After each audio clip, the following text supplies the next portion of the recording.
Welcome to Planet Pluto Pseudo.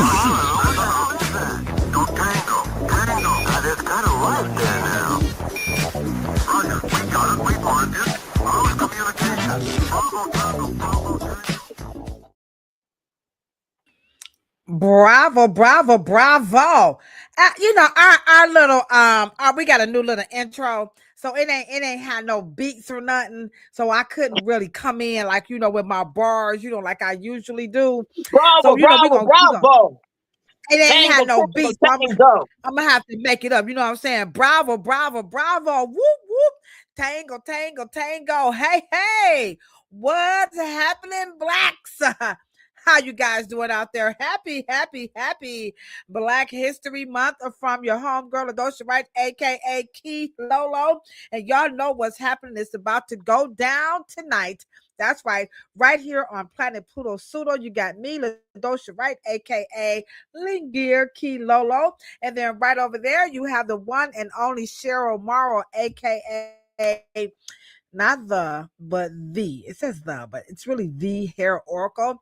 We hope you guys are having a wonderful, wonderful Thursday evening because, boy, we've got something dynamic, something wonderful and exciting by way of Black history. We're talking about Annie Malone, a deeper truth into her life with the help, the guidance, the information, the direction, all of that, the one and only, the lovely Kristiana Carnaghi. And so when I tell y'all, I hope y'all got y'all questions ready. Some of y'all might have some fact sheets, like, no, I read this and I heard this and I heard that. So this is the one that, you've all been waiting for. What's up, everybody on Instagram? How y'all doing? I see y'all coming through. Y'all ready for some of this Black history about to go down. Now, let me just say this, Cheryl. Now, I don't know that much about Annie Malone. So I'm just going to be in here taking notes. I'm going to do a little instigating too. Because y'all know we saw Self-Made. You guys remember Self-Made. So we got to do that. We got to talk about some of that, what they call it, messy boots. We got to talk about some of that messy boots because Self-Made, we're going to talk about that a little bit. What's going on, Chrissy? I see you in the chat. What's going on? Okay, LB, I could not get some of my bologna sandwich, but that's okay. I've got some Ritz crackers. When you're a grandma, you have to keep Ritz crackers on deck. All my big mamas, my grandmas, my aunties, you got to keep some Ritz crackers in your purse because them little crumb snatchers, your grandchildren really are crumb snatchers. They just want to eat, but you can't give them everything. Yeah.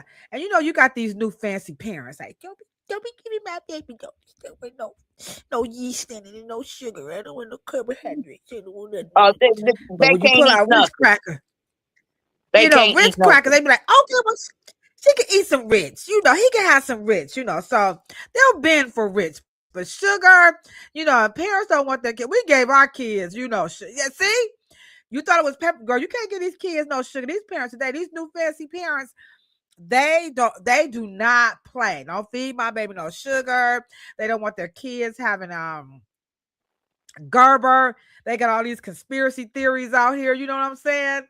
So anywho, I'm a grandma, so I keep my Ritz crackers on deck. If you're a grandma, what snack do you keep on deck for your grandkid? Okay, because I'm telling y'all, these new parents today, they will put you on grandma punishment. Okay, these new kids, they be like, if you give my kid some of that, I don't know about next week. I'm like, what? But y'all know grandmas, we gonna always have some peppermints in our purse. Like, don't tell your mama now. Ain't nothing changed. Grandma's always going, Anywho, that's what grandmas do. So I hope you guys are ready. I see you, Free Nally. I did free this hair was so cold-blooded today.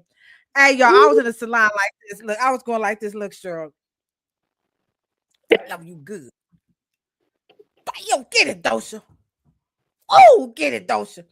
And I was rocking some Jerry curls today, too. Hey, did you guys see the reel?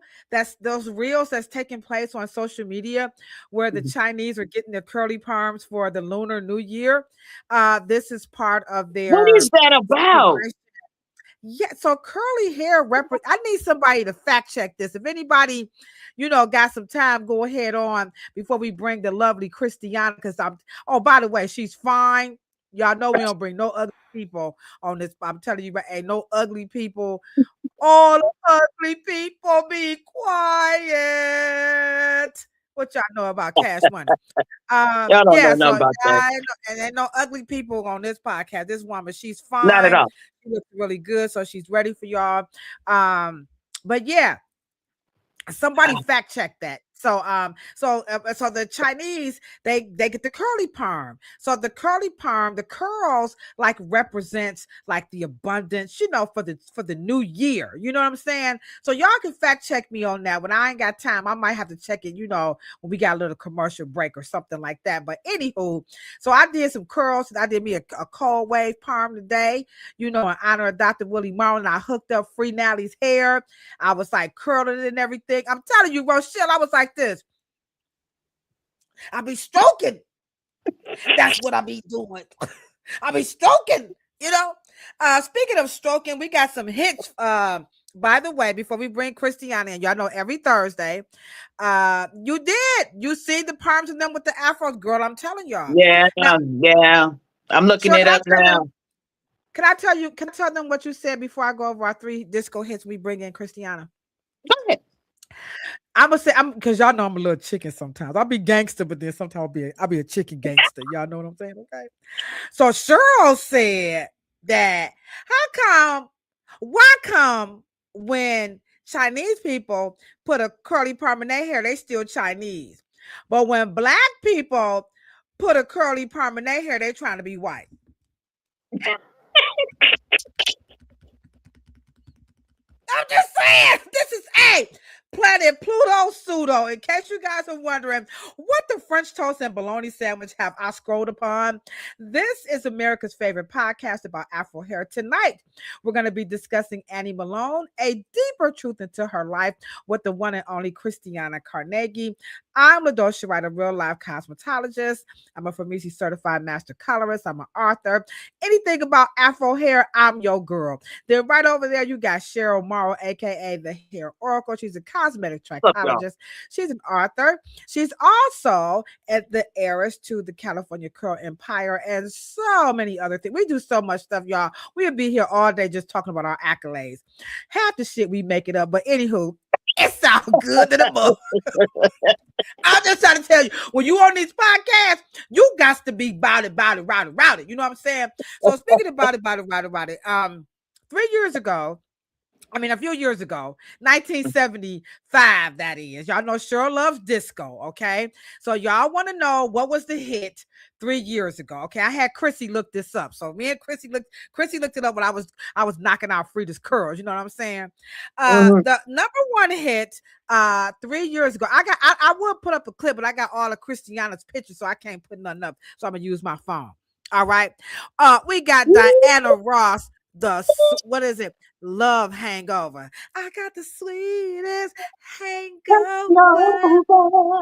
I don't wanna get over. Hey, that was the coldest break. You know what I'm saying? I know this. She was get up, man. If y'all haven't heard the sweetest hangover, you can. But if you want to hear the hip hop version, then check out Freaks of the Industry by Digital Underground. God dog it.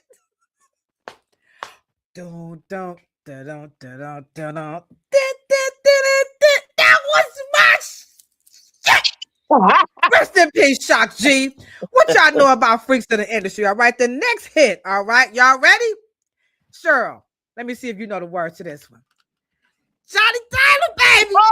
Disco lady. Come on, Chrissy. Shake it up. Shake it down. Move it out. Disco. That was when it was good to be black and fat. I you could have a that big booty. You can have a big booty and a big nose, and you can have a real skinny dude. They didn't care what color he was, because back in them days, racism it was none of that. I grew up in the 70s. We was like free love. We was like, remember this? We love everything and everybody. And everybody. That's right. True devotion.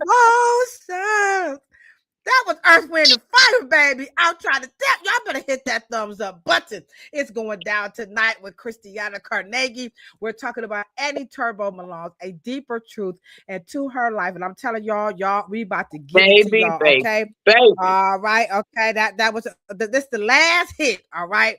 When I try to tell y'all, it was free love in the 70s and the 80s. Oh, I can't believe like what we at today.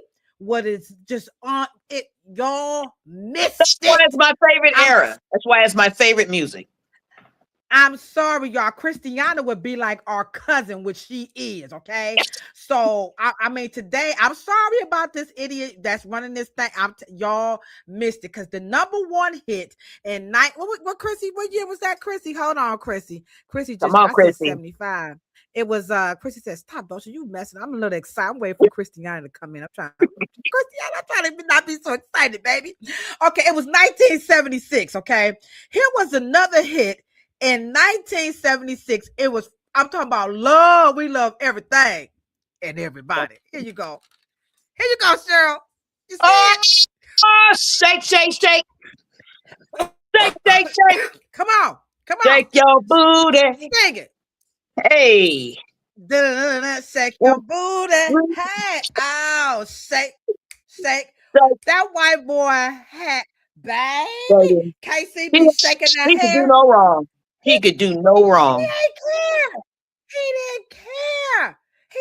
Casey had so many hits. I'm your boogie man.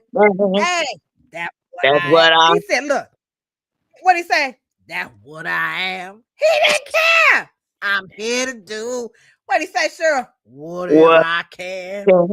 Then early morning. Hey. And afternoon. That was a white boy. All at midnight. Woo! Oh, it's never too soon. Y'all missed it, man. I'm sorry. Y'all just better go.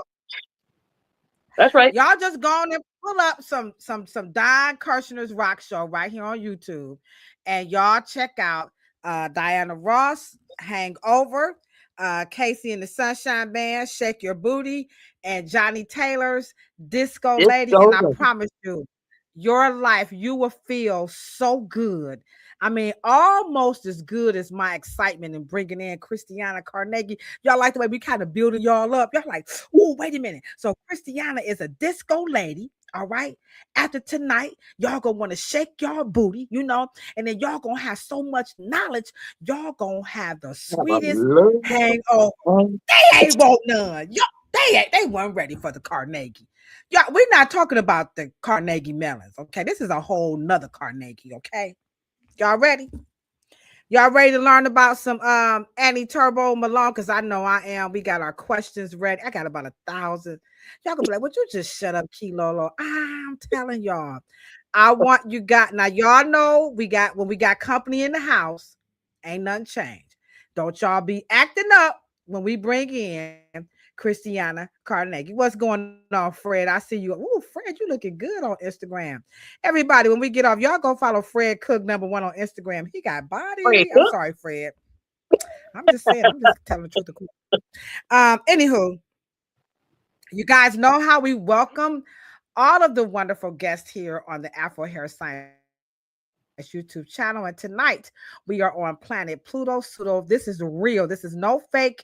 All of this is the real deal. All you have to do is take your left hand and put it together, your right hand, put it together, grab your emojis, scroll through your emojis, and I want you guys to put your hand clap emojis in the chat as we welcome the illustrious, the beautiful, the sexy, the intelligent, the Annie Malone expert, the one and only Kristiana Carnaghi. Come on, y'all. Put your hands together like together. Put your hands together. Finger in.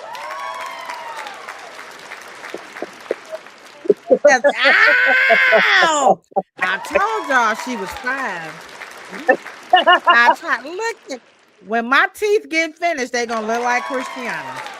Ooh, nice. When I get my blonde off, I'm going to be cute like Kristiana. You already Y'all are. see that? Oh, we are so excited. Me too. Yes, All yes, right, yes, all right. yes, we are. Let's How was get it that cracked. introduction, Cheryl? How was that? Was Yeah, that a great man. introduction? Come on now. That's Kilolo style. Kilolo That's how style. that's how we do it, Kristiana. We are so excited. I feel like like Oprah Winfrey. I ain't gonna tell no lie. Like we got a real live historian on here, y'all. I mean, we're not gonna Google this. No, we're not gonna be Chat GPT. We're gonna You can hear from absolutely Google it, but Google has most of it wrong. it does. Mm. Oh my god, she came out the gate. Now I know what y'all want to know. I can see like so we just gonna get it on out the way. How did y'all come across Kristiana? Now y'all know Key Lolo. I just be hustling. I know her through Cheryl. So Cheryl, I'm gonna let you tell them how did Absolutely. you meet Kristiana, so you guys can get a backdrop of who she is, and she's gonna tell us a little bit And more about who she is. So Cheryl, you take it away, and I'm not drinking any liquor. I promise you. It looks like vodka, but I promise you it's wine. I I can't promise actually, that. I, I actually, Christiana has always been in my life. I don't know, but we were all on a call one day. And I think this whole group got together and we were on this call and everybody had a voice and everybody was chit chatting, but there was something about Christiana's passion for it. And I said to myself then, nobody, I don't want to talk to nobody but her. And that could have been 2016. And then we got reacquainted in 2017, because that's the earliest email that we have had together, 2017. So we have been at this for a while. And so she made me really understand, in order to really kind of even connect to legacy, the most important part is to get things correct. I was introduced to the story of Annie Malone the way basically Christiana had received it. And she'll tell you how she ran into this whole story in even the life of Annie. But let me just say this.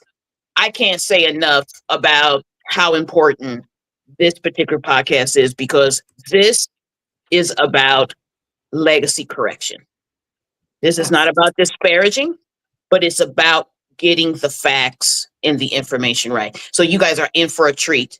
And so, Christiana, take it away. Tell them who you are and how you got the ghost of Annie Malone into your life. Go ahead. Well, I'm glad that she's here with us. Y'all remember the ghost of Mabel. So this got to be good. Go ahead, take it away. When I got a call, I don't like history to be lost, and I don't like history's dates to be wrong or incorrect, or there's something not right about it. And the St. Louis Metropolitan Police Department, their librarian had left, and their library was being dismantled and things were going away. And that's history. It's one of the oldest police departments that there was, as far as library and history go. In fact, you have a few pictures that I sent you. Oh yes, I'm ready, And girl. I'm ready. so, Officer Crockett, this these are some of the first Black police officers in the entire country, as an entire platoon of Black officers.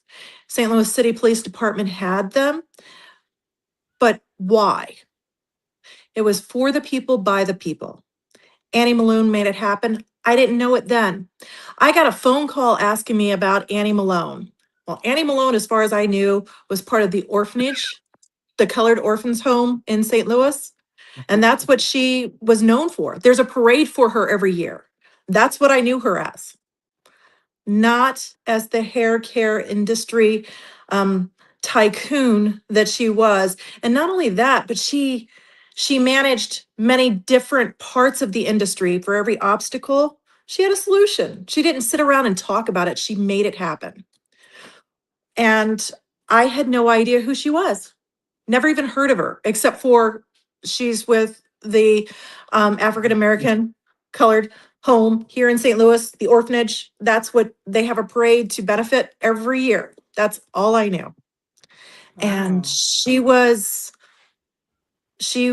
a bit of a mystery. Somebody said, well, was there any travel problems with her? And I said, what do you mean travel problems? I have no idea.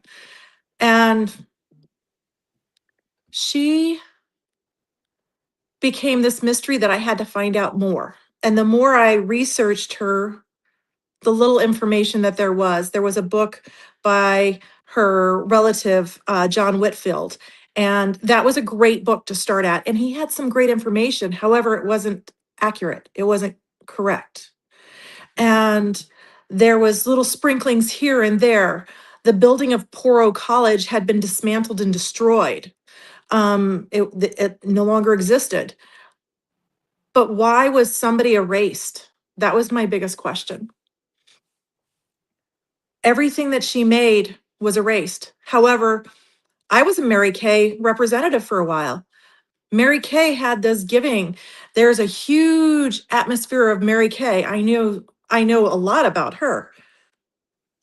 But did you know that everything that Mary Kay's foundation is based upon is the Poro College principle? And the Bedford files the exact same process for everything. Annie lays it out years before Mary Kay was ever even born. Wow. Wow. Your mic is muted. Ooh, Was reading it lips. called Poro? Was it called Poro College? Like for real, Poro College? For real, Poro College.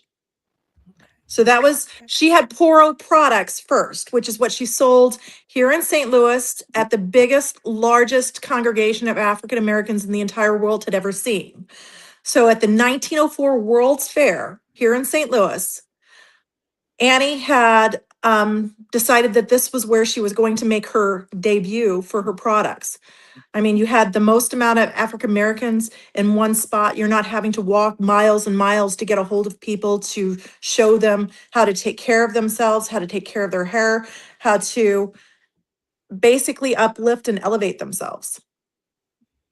And the most important thing about Poro in how she chose that, particular name. One of the things about Black Americans, they are always in pursuit of trying to reconnect to a homeland or something of African descent. And so in Sierra Leone, there's a secret society of women called Poro. And so that is that connection to that particular link or cultural link. Wouldn't you say, Kristiana? That was what she reinvented it as after she moved back to Chicago. So when she moved back to Chicago, that's when she reinvented it. However, the initial, it is said, which may still reside in Africa because she was very well versed, she was very well taught, she knew a lot about her history and her heritage. So there is that possibility that could have been a part of it, but she married Nelson Pope, and her sister married somebody with the last name of Roberts. So her last name was Annie Turnbow Pope, and her sister was Laura Roberts. And Laura was the one who did a lot of the packaging, and she did a lot of the walking and the extroverted Makes of going sense. door to door and making the connections and making the sales. She was basically the sales pitch person. And Annie was more introverted. She was very quiet. She liked her peace. You can see that in everything that she had written and all of the speeches that she had done. She was very witty and reserved. And then when she spoke, what she had to say was of little words, but great impact. Yeah. You can see some of her personality and how we look at moguls and CEOs and people and those titans of industry. They do have a kind of an eclectic quietness to them. And she never looked other real sedity, like a lot of extravagance. She was No. really a scholarly, quiet, stealth, stoic kind of woman. Ab- Absolutely. Which she knew that she needed somebody of great extroverted personality to help her in her business, because where she failed, she knew that this was something that somebody else, not only had the charm for, but also had that people skill for. And where she lacked, she found those connections with people. And for every obstacle, she had a solution. So we're going to go to and because I wanted to make sure that this particular initial podcast hit where we Let's do where it. the story has holes in it. And I'm going to say this so that we can have this on the record. I remember when the self-made Netflix producers called me, right? And I remember them wanting to know more, or maybe or trying what that we're trying to pursue, maybe some truth. They heard of the book 400 Years Without a Comb, of course, and they bought several copies. And like Dr. Morrow told Chris Rock in the movie Good Hair, he was very clear with him. Do not make a mockery. As if you're going to make a mockery, don't put me, I don't want to have anything to do with it. And he went up, and I have pictures of them in the studio of the making. But it was very important for me. But for some reason, and I disconnected from them. So they obviously knew that there was a truth. And so what I'm saying this to say, I wanted this first conversation to be about correction. And so I wanted to hit some of the most important parts of where this Netflix series, where they got it wrong, because there's a lot of assumptions, because I try very hard. Recently they did something on my dad, and sometimes the details get a little weird. And those of us who are here now, and we're on a podcast, it's our responsibility to get it right, so we will know how to pursue in our business dealings today. And so I think this is important. So I want to go through like the top 5. What did they get wrong? What did they get wrong? Number 1. And by the way, if you guys have questions, feel free to drop them in the chat. And we're getting started with the top 5 things the Netflix series Self-Made got wrong. And I did bring up a couple of I picked 2 images because I don't know how they are about if you use their stuff. But anyway, I just picked 2 pictures that kind of from that. So you can go ahead on and begin with the top 5 things that they got wrong. Because I know I want to know about this was the whole the light skin, black skin thing. So that was probably one of the number 1 things that they got wrong about Annie. She was not vanilla. She was not anywhere close to being vanilla. But her husband was. Her husband was what they considered mulatto. And he was very undesirable. Do you have a picture do you have the tall, skinny picture? That's a good one. Is that him? That is him. That's Aaron. So that's Aaron on his wedding day. He's fine. Well, he would not have been considered a desirable. He got a little Aaron and Pierre-ish going on there. You know what I'm saying, ladies? Okay, but so he wasn't a desirable, really? Now, no, because he was he could pass for white in some circles. So do you have the tall, skinny one? Let me see. Aaron was an undesirable, but he was very charming, and he had, I love this one. Go back to that one. Go back. So this is Poro hair growers. On the left there, you see Annie. That's Annie. That's her side profile. That's Annie turned Which Annie one? Turnbone, Annie Pope, A.M. Pope What? on the left. That's Annie. On Really? on the right, where you have mostly the face and the long hair, that is Laura Turnbow. Wow. Yeah. You see that? So That that's she the definitely wasn't light skinned Poro. though. Okay. No. They were very dark skinned. Okay. So that's It's crazy Annie when because she was young. I never knew that Annie was a brown skinned woman. I never knew that until Mm. I always assumed that she was a light complected woman. Oh wow, that's crazy.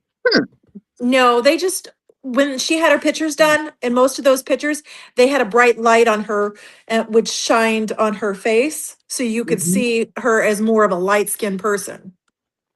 Ah, So you have a bright enough light to get that light, it'll refract. And yeah, so she looks a lot lighter skin. But there's one of her on a rail car, and that one shows her darker skin. yes, yes, So yes, yes. there's lots of photographs in there. And then on her wedding day, you can also see that her skin was fairly dark. So this is that was one of the Poro agents. That's one of the Poro clubs.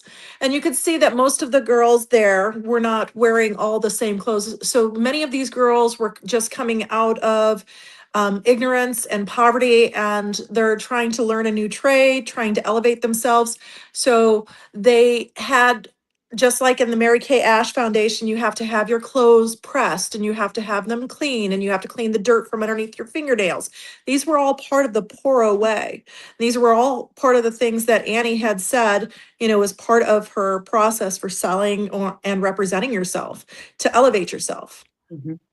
That's very So, interesting because there's an mm, argument, right quick, so that, in the beauty industry that you can just kind of dress the way you want to dress. They kind of shun looking your best. But here in this image, you're saying that even though they didn't have the quote They didn't unquote have finest, much. they still, yeah, okay. Wow. They, That's but very but it, powerful. look at how nice and powerful those women look. Yes. And they're so Yes. proud of themselves.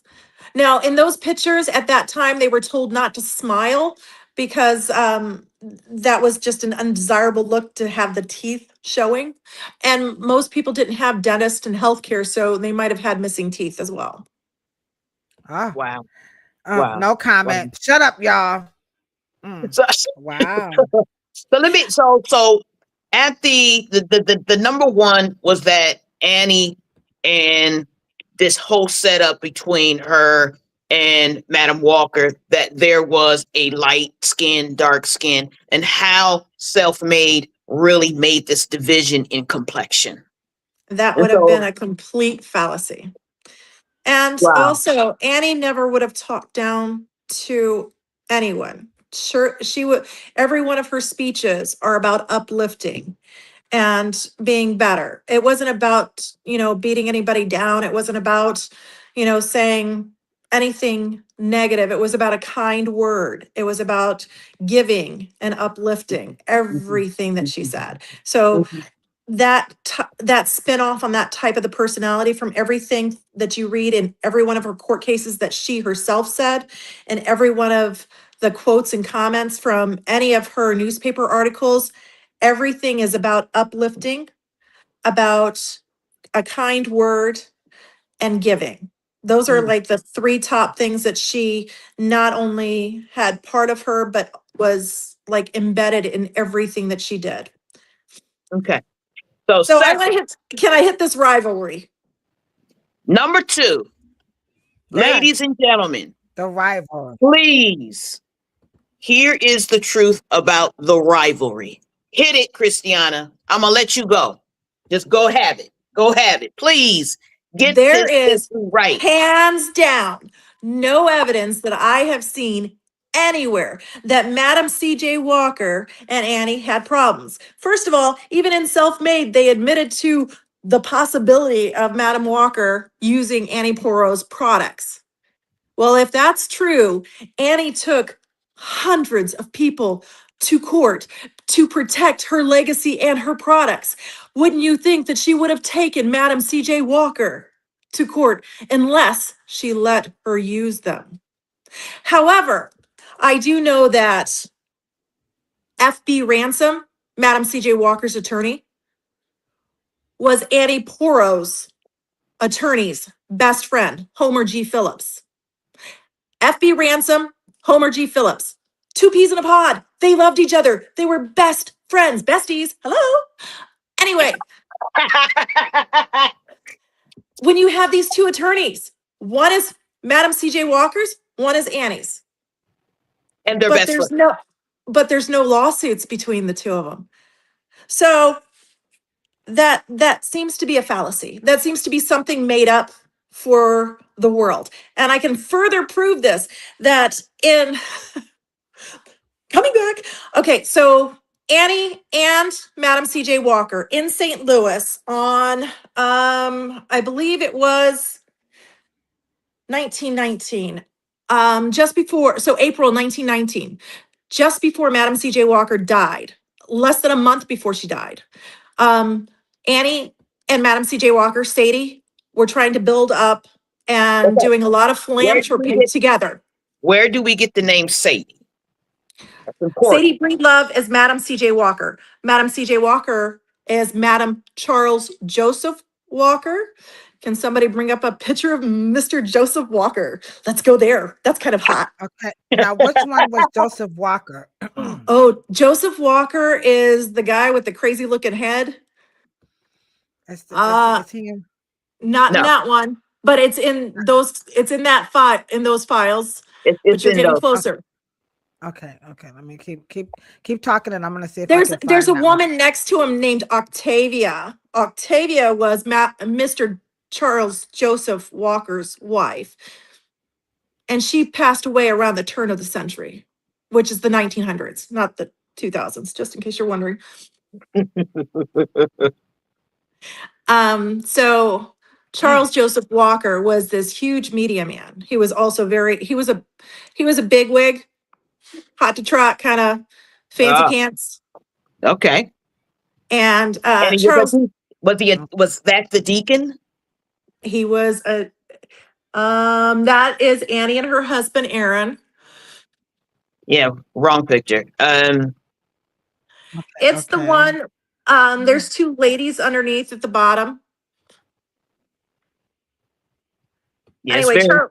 Charles Joseph Walker. He is the only Charles Joseph Walker that was an African American in the city of St. Louis at that time. Really? Yes. And so Charles Joseph Walker had a wife, Octavia. Octavia had been sick for a while.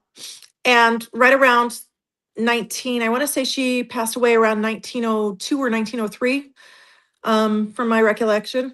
And Mr. Walker may have had assignations with Sadie Breedlove. I'm not sure about the relationship. I have no proof to that, but for her to come back as Madam Charles Joseph Walker when Yeah. her daughter had been in the orphanage that Annie vehemently protected fiercely so that the girls would not be exploited. Sexually And exploited. Yeah, it's important to say that. it was a part of what happened to children that had nobody to be able to watch over them and care for them. And at that time, Sadie Breedlove, which was Alelia McWilliams' mom, who was in the care of her two brothers, both of them who had been killed on the streets of St. Louis, who were barbers. And they were barbers because they learned that through Poro College. So what you're saying, Sadie's two brothers were barbers. Both of them, yes. So Yeah. James had died, I think he died in 1902 or 1903. And his wife, Hattie Martin Breedlove, she was Annie's closest and dearest friend and worked with her almost all the way throughout Annie's entire life. Now say And that she again. That's important. Because so Hattie, who was Sadie, Madam C.J. Walker's sister-in-law, was friends and matron with Annie throughout her whole life. She's in all the pictures. She's in the articles. She's with Mrs. Bethune and Um, Woo. Nice. W. Du Bois. She was with Talbert, Mary Talbert. Mary Talbert. So they were all together in one area, and Annie was with Hattie on every one of those newspaper articles. Hattie was one of her matrons. So this whole thing about one day Madam Malone is one place, and then all of a sudden Madam C.J. Walker, actually Sadie Breedlove, Sarah Breedlove, Sadie Breedlove, marries this man after his wife died, and then there's some There, kind I of have no record of any marriage certificate here in St. Louis or in Colorado.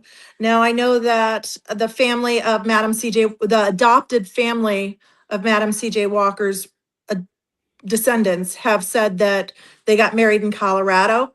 However, when you go to the Colorado information and census records, you have Sadie living on the same street as Molly Brown, the unsinkable Molly Brown, you know, from the Titanic, who was like not accepted into the white class because she was right. a pimp. Uh-oh. I said that word, didn't I? Uh-oh. Messy boots. Well, you have to think about, she's in Colorado. In Colorado, it was during the gold rush.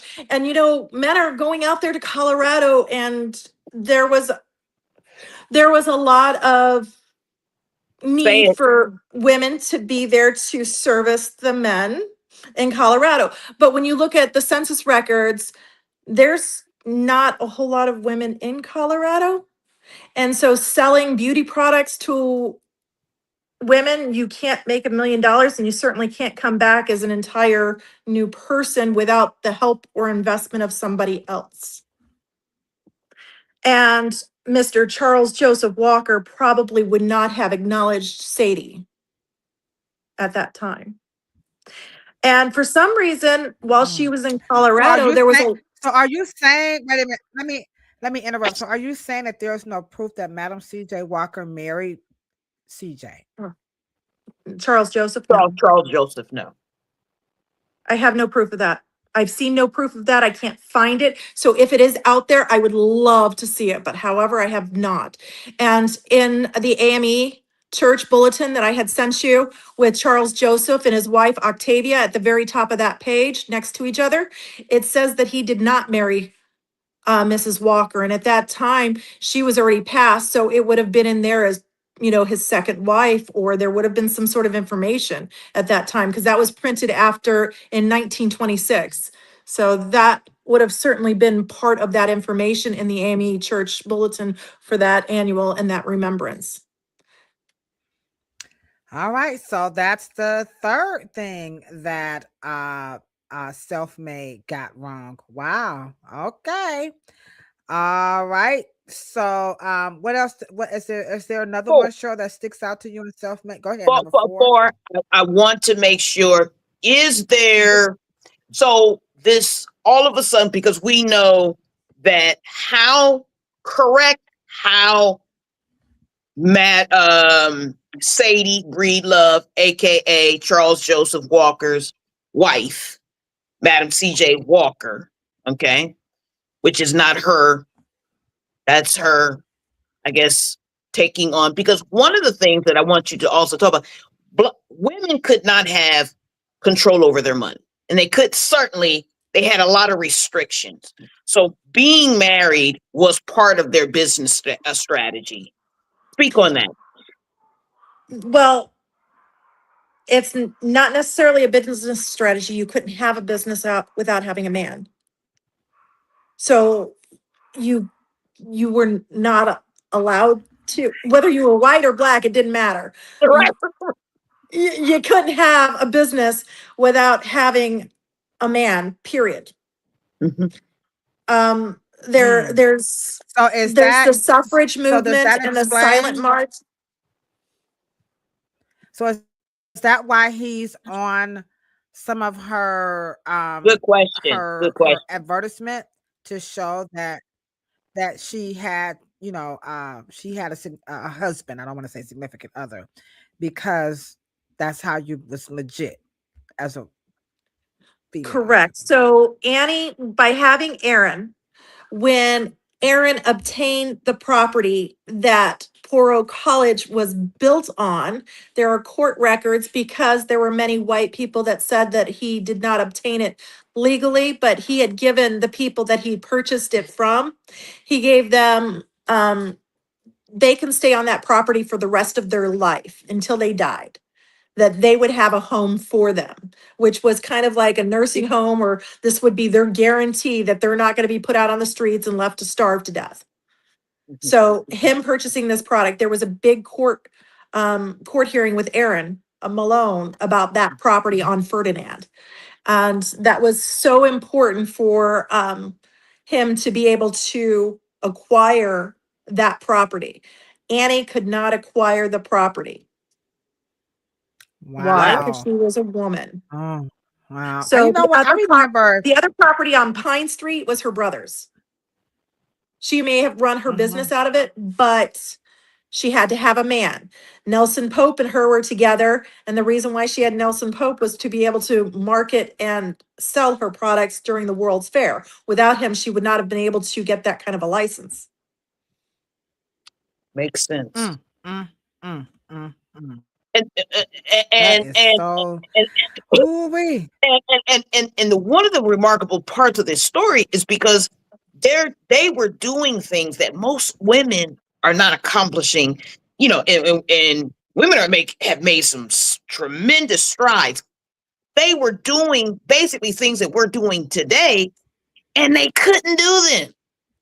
Not only was she doing it, she was doing it at record speeds. So Annie's innovation, when she finally got the Poro College and she had it all set up and it was fireproof.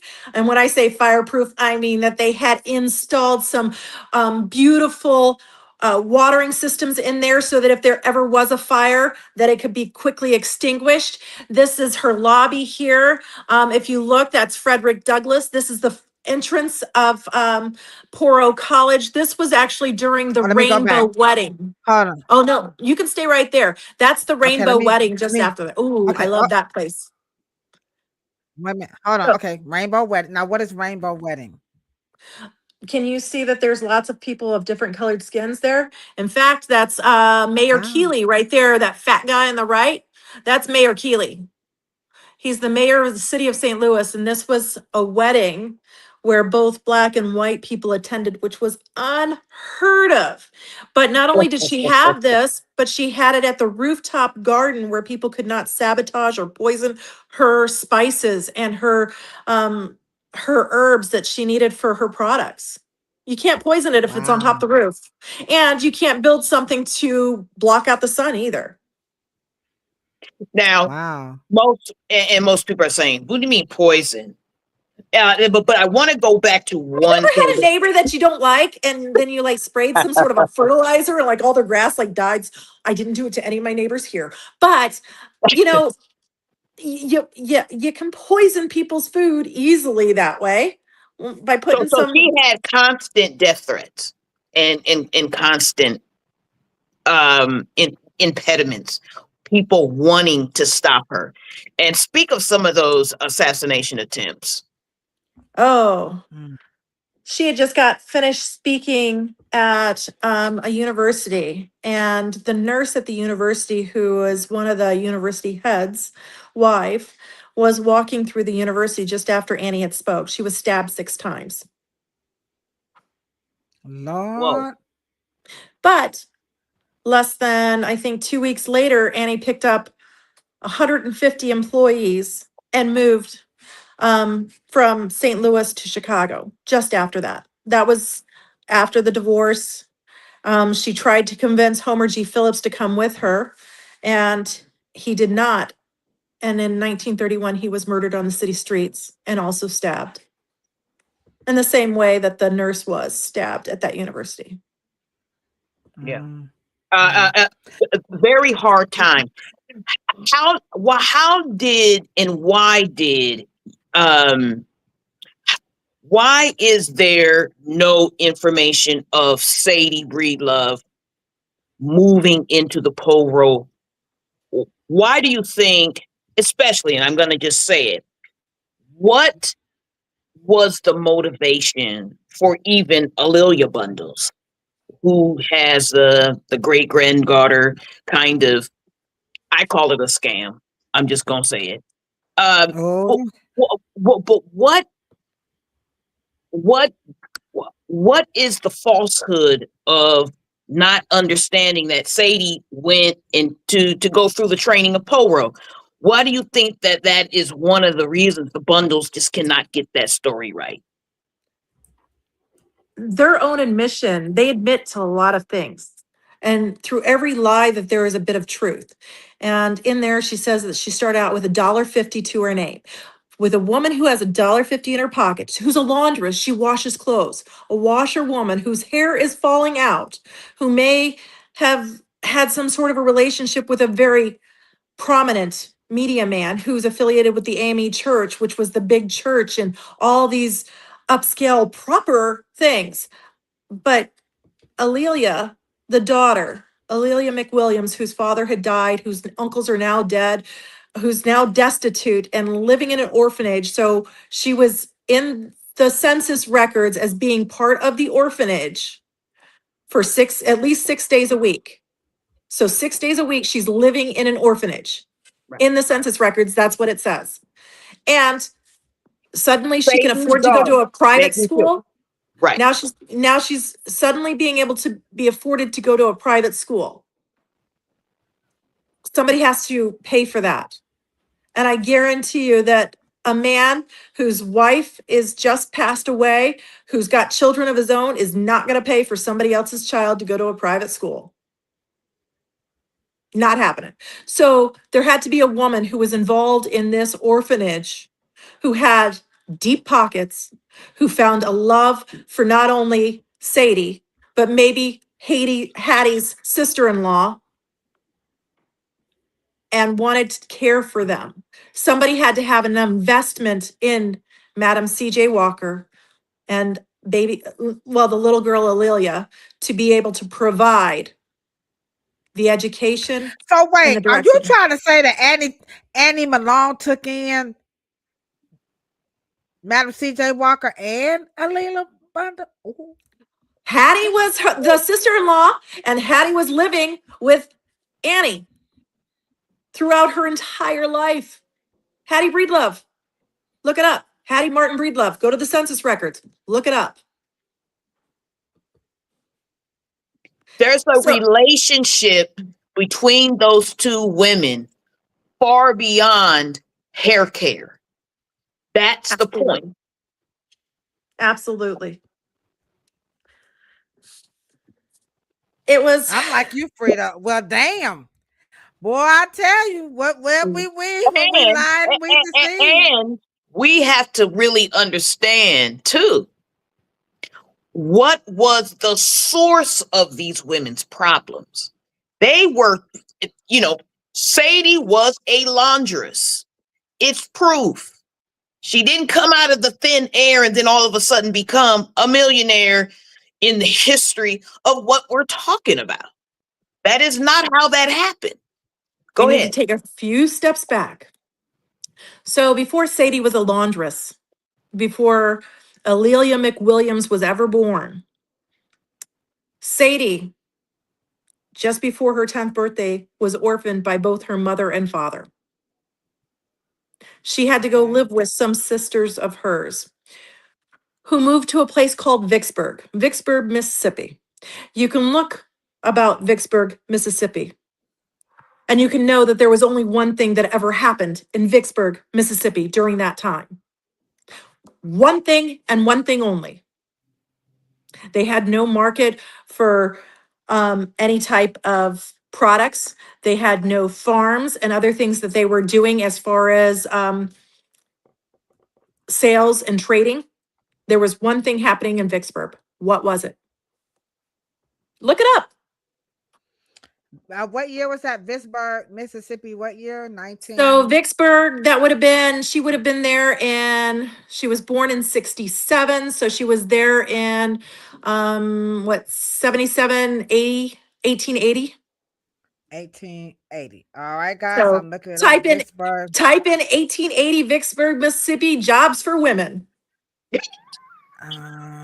Hold on. Go ahead. Go ahead. Vicksburg, Mississippi, 1880 jobs for women. All right, Young here women. we go. Women, yeah.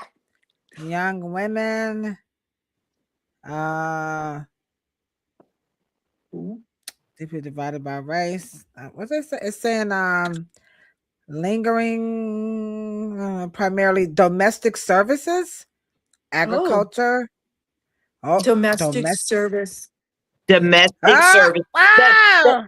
The, Okay. the same ones at Hold Mar-a-Lago. on. The same ones at Mar-a-Lago.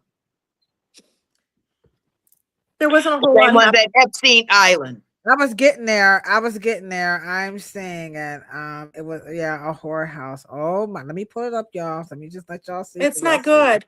It's very bad. And it's very bad for I mean, she was a baby basically. And within 5 years, she had her baby. So she was 13 years old and married off. And within 5 years, she had Alelia.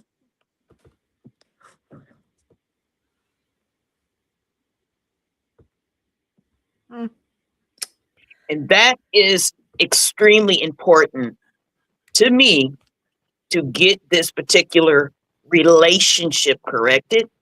Because when you are talking about community, when you're talking about the power of women, and you're talking about the power of Poro, and you're talking about the real passion of what drove this woman to make sure that she had a business that could save hundreds of thousands of women.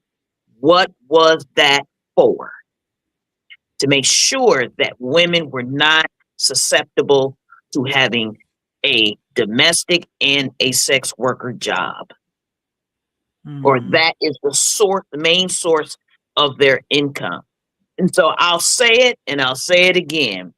Not that it was the whole motivation, but the beauty vocation was built on the notion that to raise our level of survival and the conditions of living, and it was one of the main things to save us from was the exploitation of domestic violence, sexual assault, and things of that nature.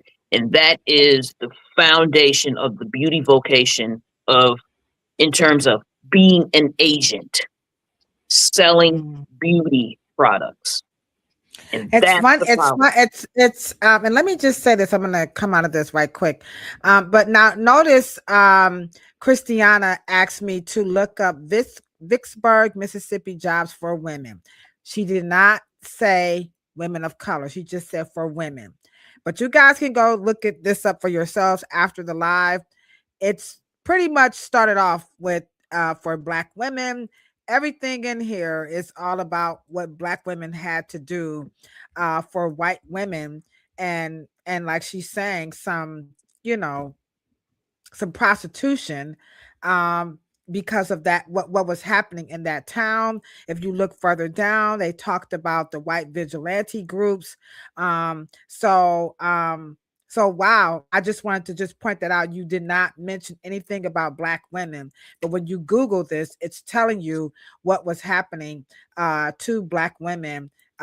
So basically, white women wasn't working in that town, that's for sure. I'm just saying. Anywho, I just want to point that out. Yeah, wow. By the way, let me just come out of this right quick. Our virtual co-host is in the chat right now, and she's saying that if all of you are really enjoying this information, we're going to move this conversation on a little bit further.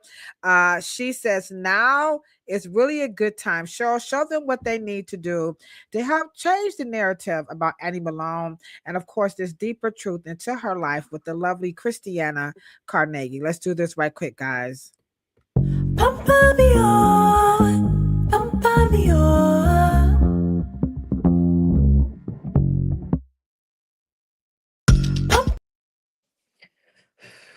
All right. So this is a powerful, powerful. I mean, this is pretty jaw dropping, for real, for real. Like I was not even expecting it. But now that you're sharing this with us, it actually, guys, it makes sense. But you know what? I'm not trying to, pick on our ancestors, but I know, like, I'm just gonna talk about my family. This is why our grandparents don't always want to tell us stuff about the past. Because when we try to talk to our grandparents about what happened back Good then, what did point. y'all do? They never, ever, ever want to tell us these things, you know and because they know that we're going to do this kind of stuff at some point, it's going to come out in the wash. Nothing that Madam CJ Walker had to be ashamed of, but as you can see, in the 1800s in Vicksburg, at that young age, and even right now today, Chrissy just put in the chat, they're trying to take women back to that right now. So this makes sense. I'm just saying, It okay. does. It Let does. me show you a clip right quick, about what some of the people here on YouTube, some other historians are saying about Miss Annie Malone, and we'll see if some of this is true as well. Here we go. Annie Turnbull Malone was actually a high school dropout because she was ill and she was not able to go to school as often as her counterparts. So even though she was not, a high school graduate, she was a high school dropout, she still felt a love for chemistry, science. False All or right. true? So is that True or false false? or true that she was a high school dropout, and so she got her love for chemistry and science, well, with her family, living with her family? Most people, white or black, during that time until the mid 1950s did not have beyond an 8th grade graduation. So as far as being a high school dropout, most of them were. It didn't matter what color your skin was. They didn't have All right. schooling. They didn't have schooling for women past 8th grade. Period. So that is probably true, but they're looking at it as if it was acceptable nowadays, but that wasn't the norm then. Right. Bring it. So Bring it. I mean, she dropped the bomb on that, because we do that sometimes. We'll take a modern day twist and try to put it back in the past. So we're gonna let you know you dropped the bomb on that one, because I saw that. Boom. Thank you, Boom. Kristiana. It just wasn't rocking like that back, y'all. I mean, my grandma graduated 8th grade, and that was it. Sorry. Well, one of my grandmas, the other grandma, I don't even think that they had an 8th grade there. And it's funny because when you ask your grandparents about finishing school, they always like, why they are say you that they went to college. I mean, are you guys? I know some of y'all, like, the parents Yeah. is like, why is that? Yeah, okay. I'm just talking about my family, y'all. Me and Kristiana. Because I know my mother, my maternal grandmother was probably 8th grade, and that was it.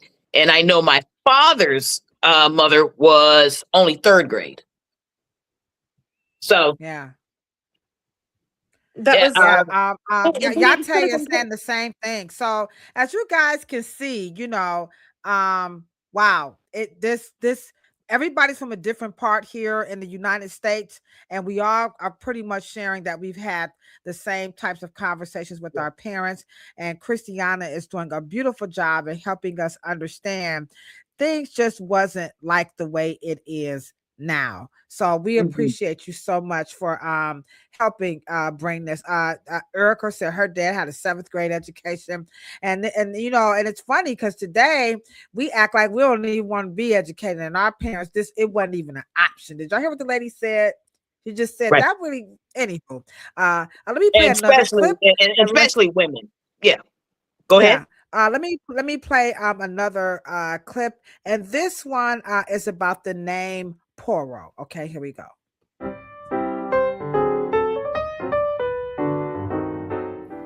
Poro is a West African word meaning physical and spiritual growth.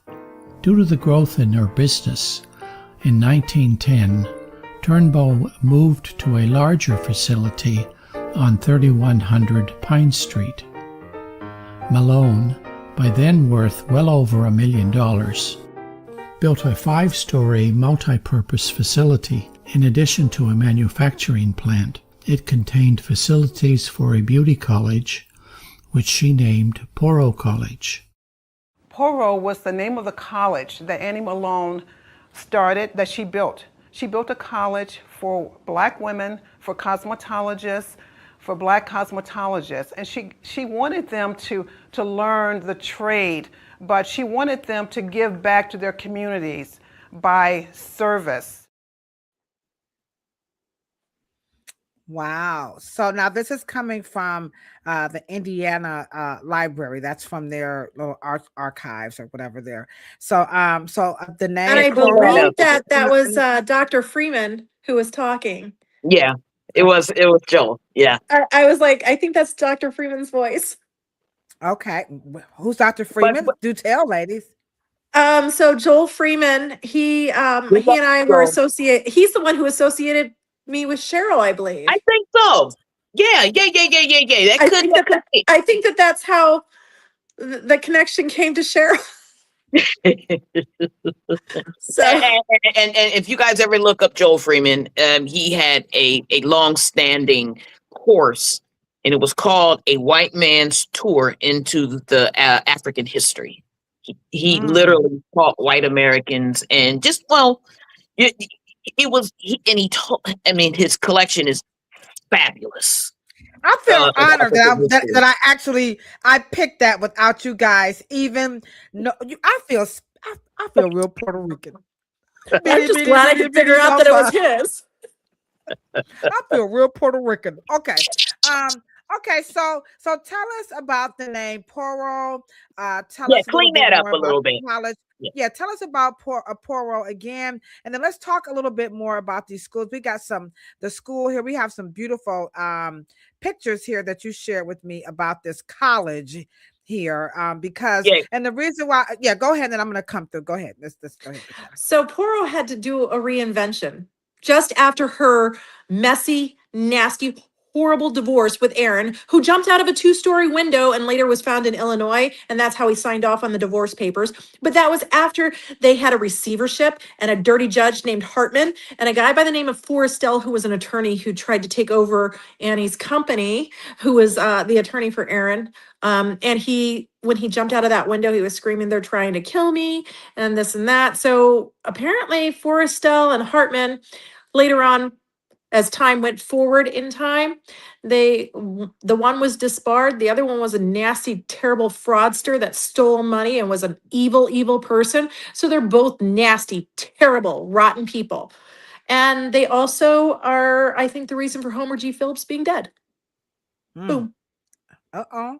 Okay. And so let me ask you another question that will tie it together. Why do you think it is necessary to tie the Walker Theater, which is erected after Sadie Walker, Madam Walker's life? Why do they confuse the Poro building with the Walker Theater? Why do they get those two buildings mixed up? For some reason, they look identical. I don't think they look identical. They do look identical. They both had the same style stage. They both had the same type of rooms. They were both built at that angle to be able to promote those. If you go up to the rooftop garden over there at hers, it was beautiful. It was done in the same style as Annie's. And Annie had the Walker building was built after Madam had died. Correct. It was not during her lifetime. She didn't build it. F.B. Ransom had it built. Yeah, there you go. So the attorney that was good friends with Homer G. Phillips. Yeah. No, but it was a place for the arts. Annie's stage, Chubby Checker played on Annie's stage. Annie was one of those people who opened her facility to artists of all walks of life for them to be able to play. She preferred to have religious type music. However, she did not shy away from the jazz and the happening music that was going on because that's part of their heritage. That's part of her heritage. That's where she came from. This was the noise that made her heart grow.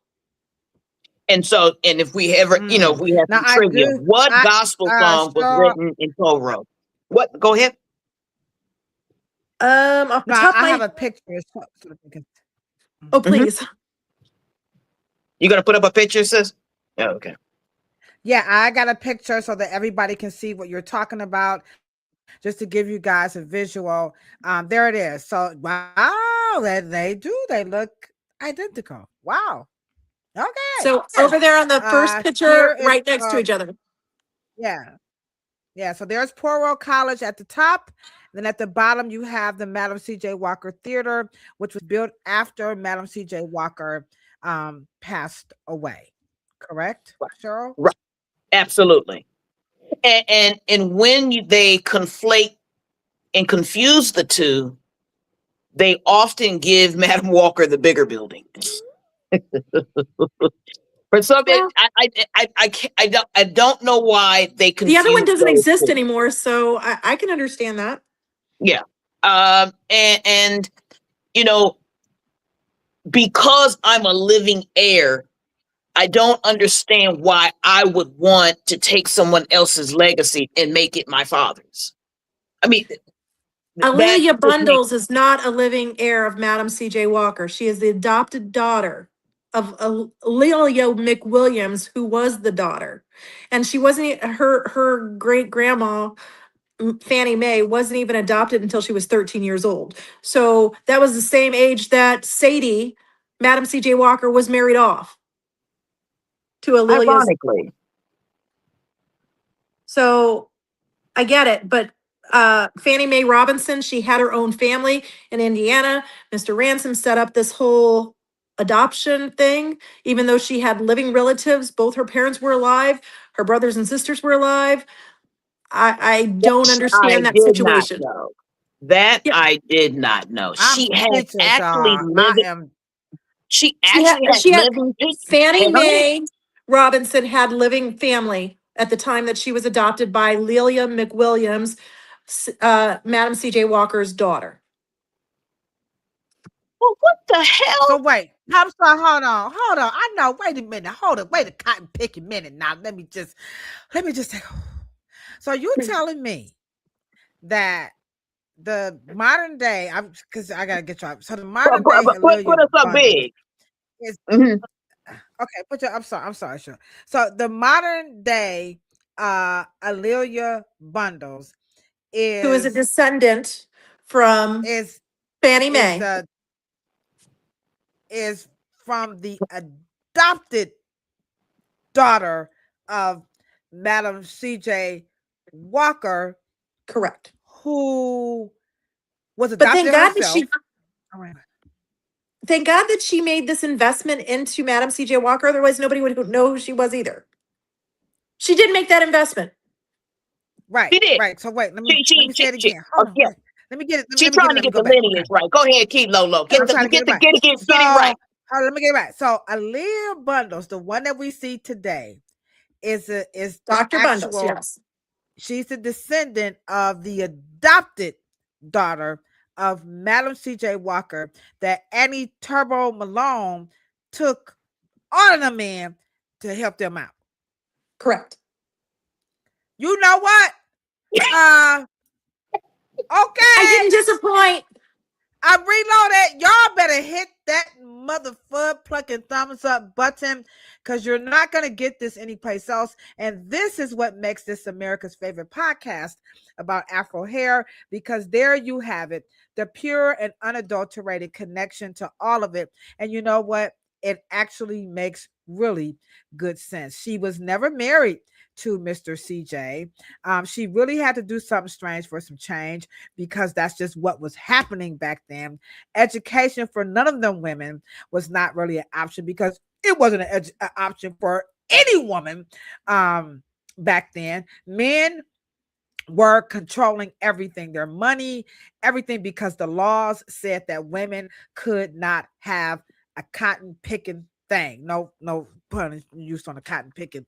Well, But they women could, just but could it not had to have. be managed by a man. It had to be managed by a man. Wow. They could have it, but it had to be managed by a man. I hope y'all taking notes on this now. I hope y'all Right. look at this chat So just went lit. Yeah, So I'm with you. so we gonna get it straight. The great granddaughter I don't know is how many grades she is, but she's right.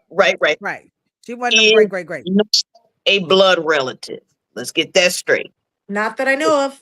So Now, unless there's some sort of descendant within the Robinson family that was related to Sadie Breedlove or one of her husbands, I don't know.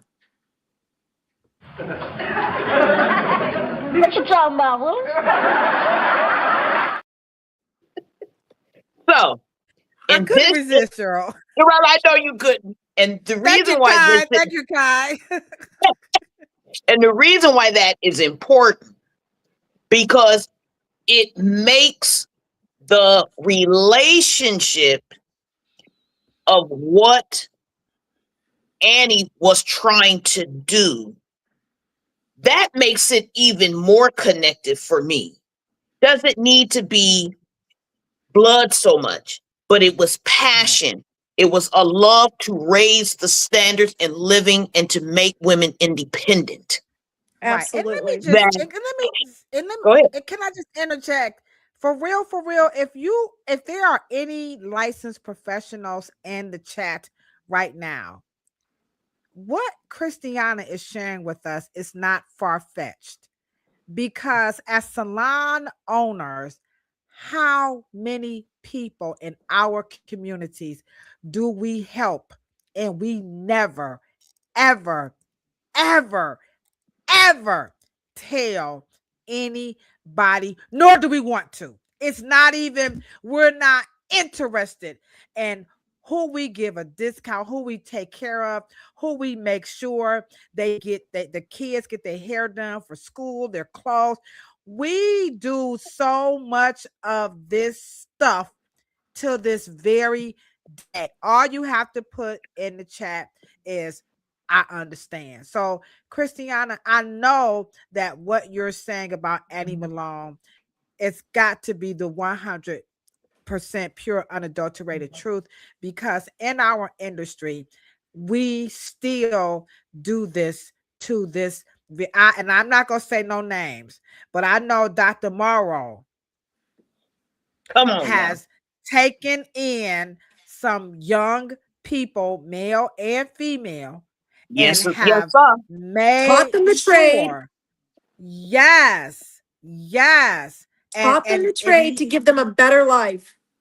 and you would never ever, and he never ever said anything. So I really salute Annie Malone, because you know what, we just don't we don't we she took it to That's the the point. grave. Right, that's Yeah, the point.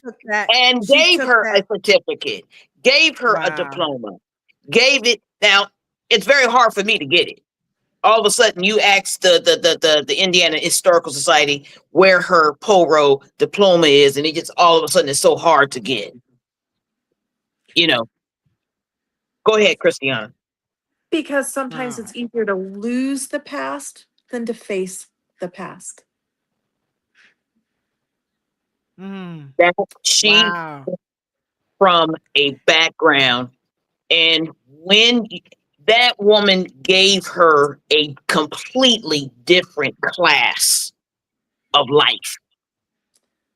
Not only her, but so the people who couldn't relate to Annie because Annie was elevated, Annie was so refined, and she was so demure, and she spoke unbelievably. But you can relate to Madam C.J. Walker. I mean, this was a woman who had personality, who was robust. And Annie, as demure and beautiful and refined as she was, and how she wanted to uplift an entire community, she knew not everybody could relate to her. That was her honorary. That was her honorary diploma from Howard University. You better get it. She was You better get it. She was so proud of that they honored her and gave her her diploma, and she got to finally be a part of that class. And there was somebody else who received an honorary diploma at the same time. Can I Wow. just say this? And let me just say this, y'all. Do y'all see why I get so motherfucker plucking upset with these scholars who don't do the right thing when it comes to the history and some of this nonsense that's taking place in our industry? She just said Howard University recognized this woman. I'm trying not to even cry. I'm not even joking, y'all. I mean, Annie this is a cried. Annie cried. She cried buckets when they did that. She couldn't, she was beyond moved. I don't think people really understand what it is for a person to give their life, their breath for something. I don't care what it is, whether it's hair, I don't care. Dr. Morrow gave his life so that we could sit here. This woman, she gave her life, and look at her face. She never said a damn thing. She just did it. And when you're recognized by your peers, I remember how I felt to be able to work alongside some scholars. This ain't no joke, y'all. This is very, And very she is important, litter, Kristiana. and we haven't even just gotten past. We've just dealing with the myths and corrections. The There's more myths and accomplishment. corrections to correct too. There's more. Wow. Wow. That's just powerful. I would have, and let me just say this: we have spoken for 10 years, and I never knew that was Howard University's. We've never talked about it, but at She the just end got, of the day, that whole college, that is one of the greatest business women in the history of American business. I would have a freaking And statue now, to and they that and had woman. her now as a it speaker at Howard so many times. So many times was she there speaking about giving and uplifting. And that's her rail car. I love that picture. So she got shuttled into the lowest class of rail cars. It was kind of like the ones that you see on TV when they're transporting people from Auschwitz. Anyway, she was like, that's just nasty and I'm not riding in it. She had her own rail car built because she was not gonna sit in the filth and squalor of that because she is uplifted, she is enlightened, and she can do better. So she did. So she would have her rail card attached when she couldn't ride with the white man. wow. This And look woman at how was fancy and swanky that rail car is. Oh, it was top notch. wow. That's riding in style. Wow. Let's talk about her school. I have some images that you a little recordings I that love you this. gave me of her. So what is this here? So is this her classroom? What is this That here? is her classroom. So that's the actual chemicals and the creation and how to do That's this. a This is hair the pour follicle. away. That's a hair follicle on that chalkboard, I by the saw it, way. baby. Though I saw it. Look at that. It has Top running water notch. in there. Most houses, black or white at that time, did not have running water. It had Y'all see that? Excuse me, air right there it condition. is. It had Y'all air see that conditioning. follicle? Y'all see that? The strands Look of at that. hair? Y'all, Showing you come on how now. these But let me just say this. You talk about how modern and how up to date and well invested, this school was, but you have African Americans who say that cosmetology was a white person's thing. Hey y'all, Oh, we got to stop this saying school. that. Now did a white person have anything to do with the financing of this school? Did they, is this all her money, or so so this is 110,000% Annie. This is not her brother's brickyard. This is not her aunt. This is not her auntie's money. This is all Annie's. Annie and Laura's, but it's all Annie's. It's the money that she made peddling out at the 1904 World's Fair to all those conglomerations. You remember Benji from the World's Fair, who was kept in a cage for how long of his life because he was black, and they kept him in a cage because he filed his teeth, and they would feed him dogs, which is why St. Louis has a dog town. Anyway, another story.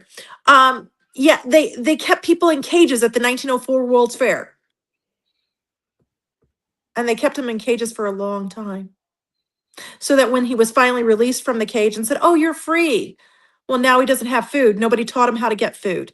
Nobody taught him how to get a life and how to live. And so when he was finally released, when Benji was finally released from the 1904 World's Fair cages, he killed himself. Wow. When you don't know how to live and nobody's taught you, then when you are finally given freedom, you don't have a life. There's nothing to look forward to. Mhm. Yeah. Esther, when you said, Black hairdressers were involved in the civil rights movements, were any hairdressers involved in the suffrage movements?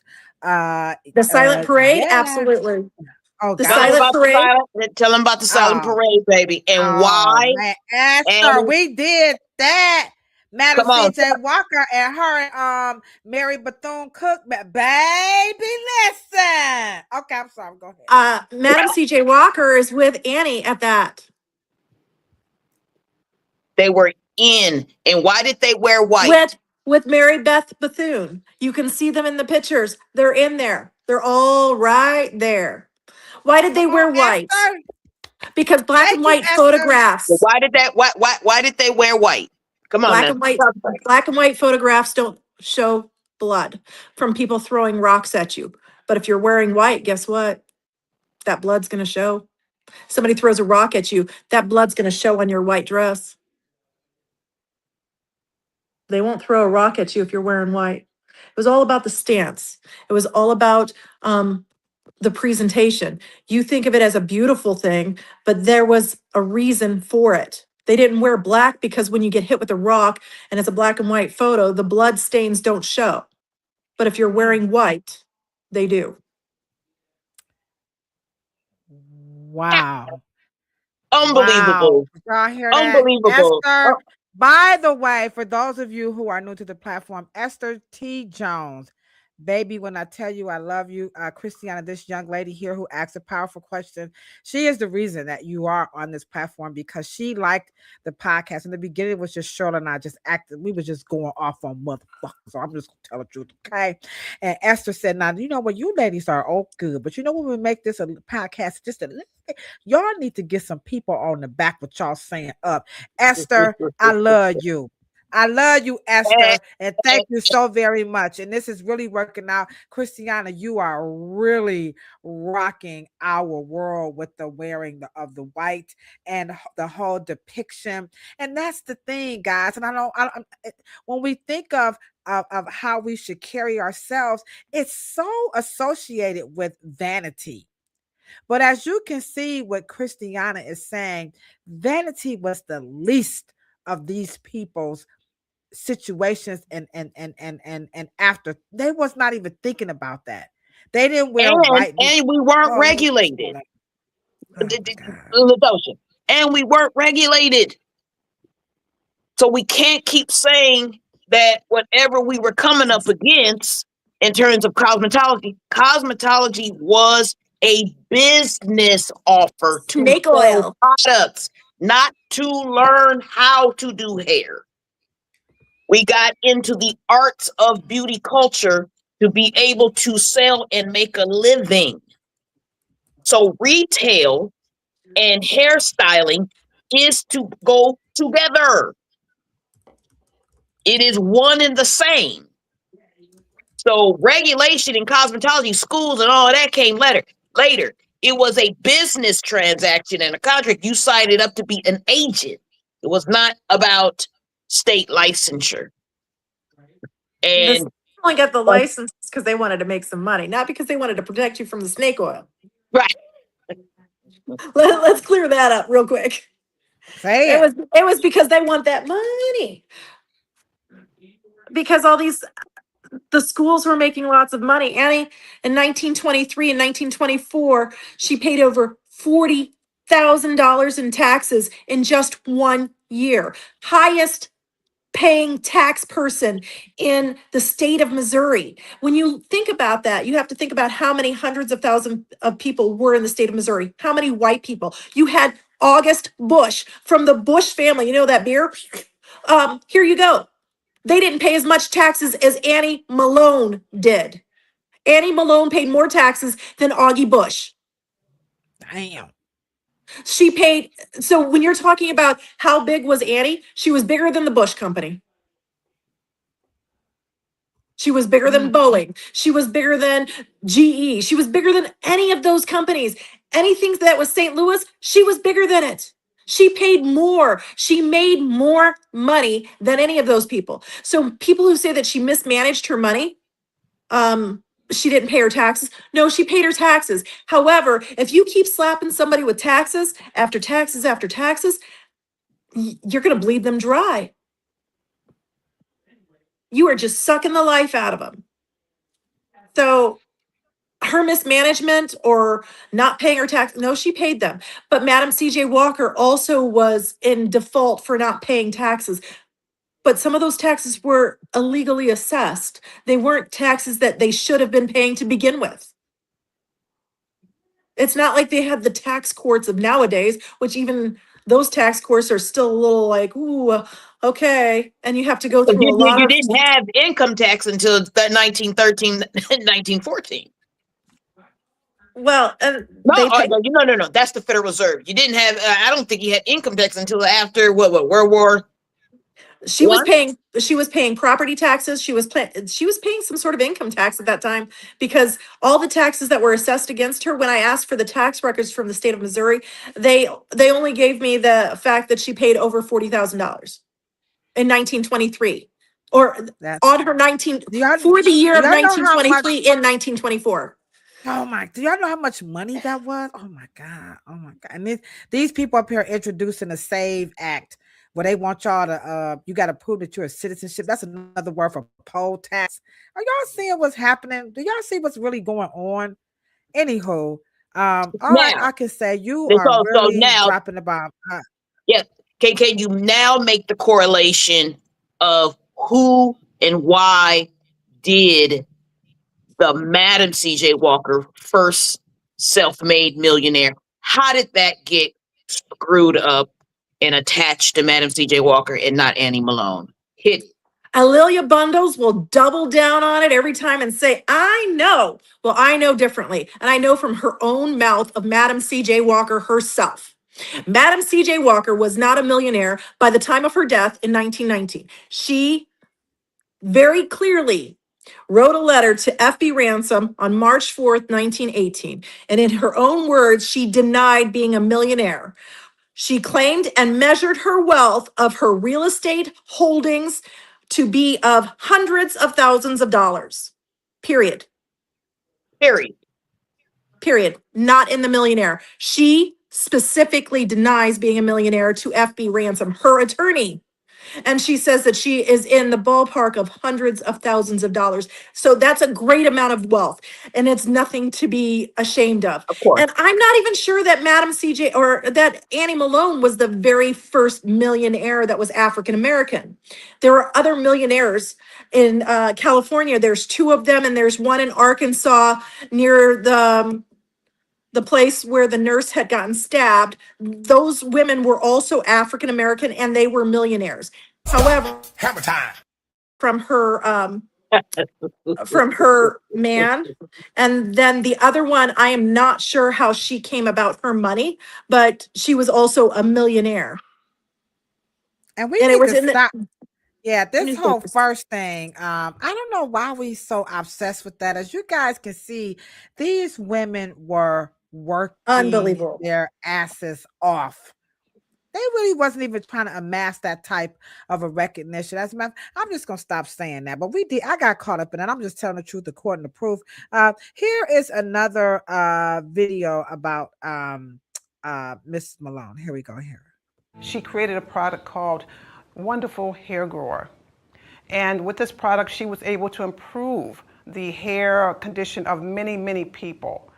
And she sold her products door to door. She moved from Metropolis to Lovejoy, Illinois. And she was there for a number of years, a couple of years, and then she moved to St. Louis, Missouri. The World's Fair was in St. Louis, Missouri, and she decided to go to St. Louis because she wanted to increase her sales. Correct it. Right. Go ahead. There's not a whole lot to correct there. Metropolis, home of Superman, was also home of Annie Malone, but it was also one of the largest staging points for any of the Negro Civil War veterans. So, Green Turnbow, who was a Civil War veteran, and her father, Robert Turnbow, were both Civil War veterans, and they fought for both sides of the Civil War, one that they had to and one that they chose to. And this was their home. They made their home in Metropolis. It was a booming town that didn't see color quite the way that the rest of the towns did. And from there, it was part of the Underground Railroad. And you can go through the slave files up in the Library of Congress and start reading those, and how this was one of the most famous places, because there you could get lost in the woods and then be able to come out the other side and go through Brooklyn, Illinois, which is part of East St. Louis. Also, the reason why they had the race riots so many times there. And Elijah Lovejoy, Illinois. He was the printing press. He was an abolitionist who was trying to free people. So they came through St. Louis. Why do you come through St. Louis? Because there was a railroad going towards Canada, so that when you came back, you got to reinvent yourself, much like Madam C.J. Walker, Sadie Breedlove, reinvented herself when she came back from Colorado. Y'all better come on now. I'm with you. I can't even. I'm just speaking. I'm just with you now. I done messed up. This is absolutely amazing. We are going to have part 2 next week. We're going to go a lot more into the career of Annie Malone, so you guys can get a whole lot more. We can't get it all in one night, but what I'm going to do, I'm going to end it kind of messy, and we're going to use the same video to pick it back up now that we have a clear understanding of her humble beginnings and all of the magnificent things that she did for a lot of people and all of us. We're all beneficiaries of Annie Malone, especially if you're working in the industry as a barber and a cosmetologist, the natural hairstylist.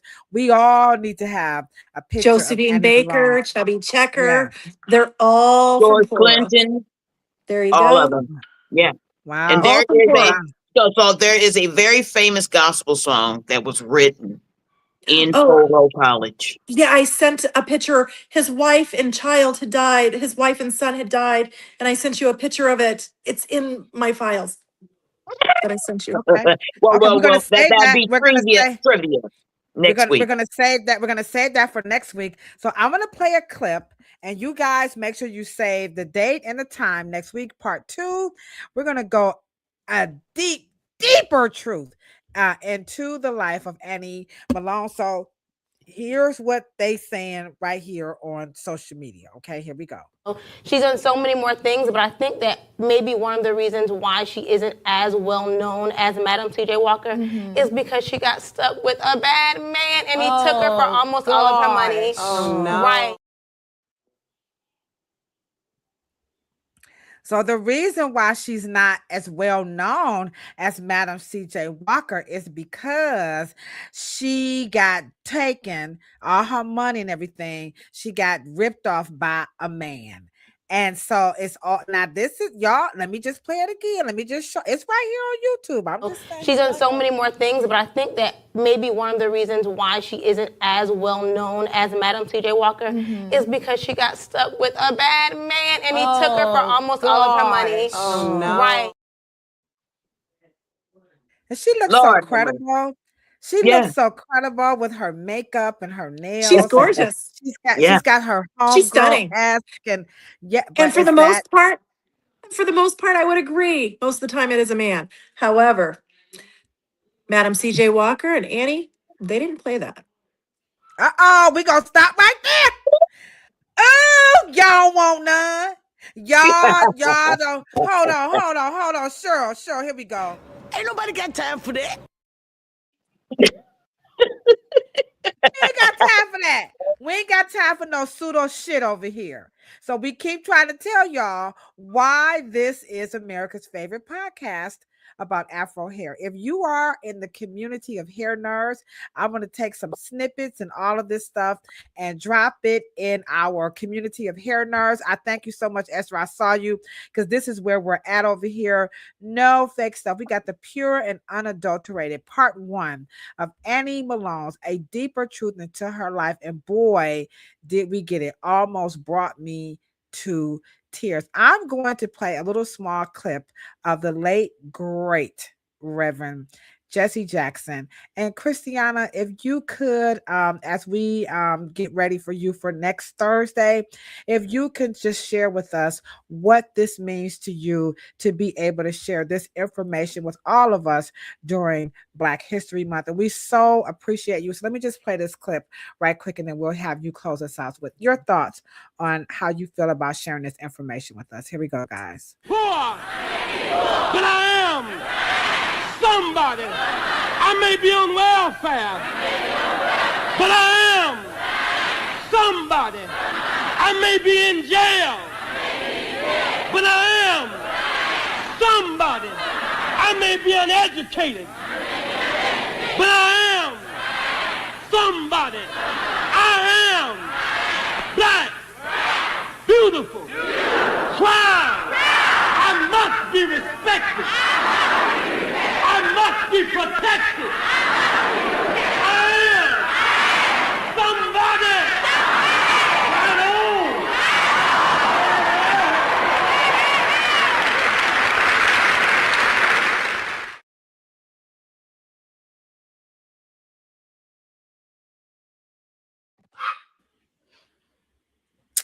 Powerful. Every Very. time I watch that, I'm not seriously, that definitely that's something that definitely brings me to tears. What people don't know is that he has the exact same history of Annie Malone and Madam CJ Walker. He was, adopted. He was brought up without having anything. And he definitely rose to the occasion. And we hear all of these crazy things about him, Madam CJ Walker and Annie Turbo Malone, like the clip that we just heard. And this is why we have to have these podcasts, because this stuff is not cute, and it's not necessary. And this is what Cheryl thought it was very important for you to come on and clear this up for us so that we can stop regurgitating this, because we are, and everybody should say tonight that I am somebody. So if you could share with us why this is so important to you, why did you choose this, and how do you feel about sharing this with especially in a time where these reels and these social media clips are spewing something totally different from what you're saying. And I don't know if you could tell, but you ain't Black. So, you're What? bold. You're being, I know. No, She didn't and know. she didn't know. When did that happen? I don't know. So you're being very bold, a true outlier. She looking for y'all. So help us with that and So as what our that means cousin, to you. so as our Yeah. cousin, tell us the last So- word. Hit it, So, baby. so you want to know a secret? I wasn't even born in this country. So I might not be Black. I might not be born in America, but I'm an American. And you And are somebody. I am somebody. But guess what? As time goes forward, more things will be uncovered out of people's basements, more little tidbits of treasures, more little valuables, more little trinkets, things that got pushed aside, hidden in a box. And the truth will come out. However, it's going to be laced with a lot of lies, and it's hard to believe that truth when you've been fed and spoon fed all these lies all your life. So I'm just asking, I'm good at what I do because I have passion for it. And I know a lot of the people that are watching this have a passion for Annie Malone or Madam CJ Walker. Go find out the truth. Go dig deep for the firsthand experiences, for the first pieces of information. It's just like that hair follicle that you're looking at. What is the damage that's done and how to repair it? Mm.